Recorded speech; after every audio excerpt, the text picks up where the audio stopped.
কত মজা না ট্রেন জার্নি, কিন্তু দুর্ভাগ্য আমার যে ট্রেন জার্নি করে যাওয়ার মতন জায়গা নাই। তাই life first time train journey করতেছি, কোথাও যাওয়ার জন্য না, জাস্ট জার্নিটা এনজয় করার জন্য। শুনলে কথাটা অনেকে হাসি পেতে পারে, তবে এটাই সত্যি যে অনেক কাছ থেকে ট্রেন দেখা প্লাস জার্নি এটাই আমার প্রথম। আর এর আগে একবার উঠছি, সেটা হচ্ছে মেট্রোতে, আর এটাই হলো ফার্স্ট টাইম এই ট্রেন জার্নিতে। তো আমার কাছে বেশ জার্নিটা মজা লাগছে। মাঝে মাঝে তো আফসোস হয় যে কেন ট্রেনে করে যাওয়ার মতন কোনো জায়গা নেই আমার। তো যাই হোক, যশোর ব্যাক করার পরে ভাবলাম কোনো একটা পার্কে বসবো, সেখানে ফটো সেশন করবো, দুপুরের লাঞ্চটা করবো, দেন রুমে ব্যাক করবো। কিন্তু আমি যশোরের ভিতরে পৌর পার্ক আর বিনোদিয়া ছাড়া আরো যে কয়েকটা পার্ক আছে একটাও চিনি না, কিন্তু তাও চাইছিলাম যে সাহস করে যাব। তবে ভুলটা আমার, যাইতে চাইছি এক জায়গায় আর নাম বলছি আর এক জায়গার। এইখানেই গড়বড়টা হয়েছে, পরে মেজাজ খারাপ হয়ে যায়নি। তারপর ভাবলাম কি করি, তারপর একটু ঘুরতে ঘুরতে পৌর পার্কে যাই, কিন্তু যাওয়াটাই হয়েছে আমার ভুল।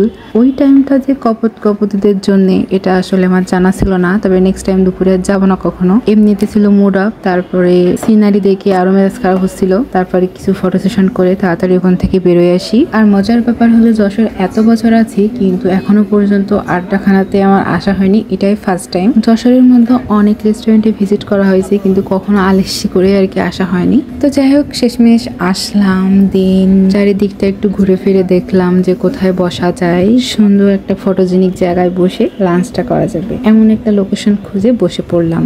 তারপর লাঞ্চ টাইম যেহেতু ক্ষুধাও লেগে গেছে, মেনু কার্ড নিয়ে কিছুক্ষণ ঘাটাঘাটির পরে খাবার অর্ডার দিয়ে দিলাম। সবশেষে প্রচুর মাথা ব্যথাও করতেছিল, টায়ার্ডও লাগতেছিল আর ক্ষুধাও লাগছিল, তাই রাইস আইটেমে অর্ডার করলাম। দুইজনের দুই রকম।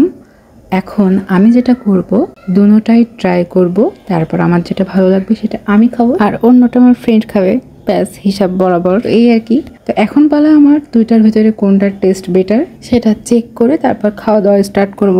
প্রথম পাতিল টেস্ট করে যেটা বুঝলাম, রাইসটা বেশ মজা, আর সাথে যে 2 পিস চিকেন ছিল সেটার টেস্টও মজা। এবার নেক্সট পাতিল, দেখা যাক এটা কেমন লাগে। আর এই পাতিলে ছিল একটা মাসালা রাইস, আর সাথে ছিল বারবিকিউ বিফ আর কিছু ভেজিটেবল ছিল। তো প্রথম বাইট নিয়ে বুঝলাম না, ভাবলাম একটু মজা খেয়ে নেওয়া দরকার, তারপরে সেকেন্ড বাইট ট্রাই করে টেস্টটা বোঝা যাবে। তো খাওয়ার পরে যেটা বুঝলাম, আমার প্রথম পাতিলের খাবারটাই বেস্ট ছিল, তাই আমি এক্সচেঞ্জ করে নিলাম আর সেকেন্ড পাতিলটা হ্যান্ড ওভার করে দিলাম।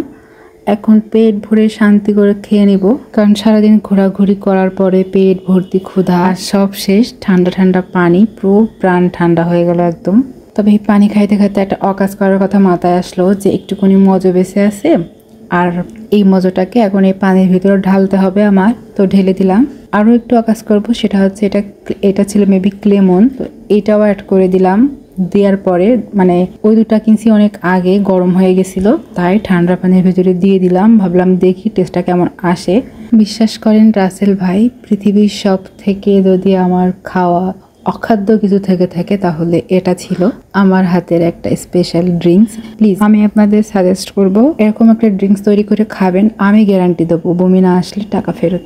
যাই হোক, খাবার দাবার শেষ, ক্লান্তি শেষে খাবার দাবার খাওয়ার পরে প্রচন্ড টায়ার্ড লাগতেছিল, মনে হচ্ছিল এখানে ঘুমিয়ে যায়। তবে হ্যাঁ, আমরা মেয়েরা খাবার দাবার শেষে লিপস্টিক খেয়ে ফেলবো আর সেটা আবার রিঅ্যাপ্লাই করবো না, সেটা তো হতেই পারে না। ব্যাগে তো লিপস্টিক থাকবেই, তো সেটা একটু টাচ আপ দিয়ে নিলাম, কিছু ফটো সেশন করলাম।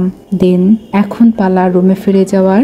সুন্দর সুন্দর কিছু ক্লিপ নিয়েছি এখান থেকে, আপনাদের সাথে পরে শেয়ার করব। তো এই ছিল আমার আজকের ভিডিও, কেমন লাগলো অবশ্যই কমেন্ট করে জানাবেন। আল্লাহ হাফেজ।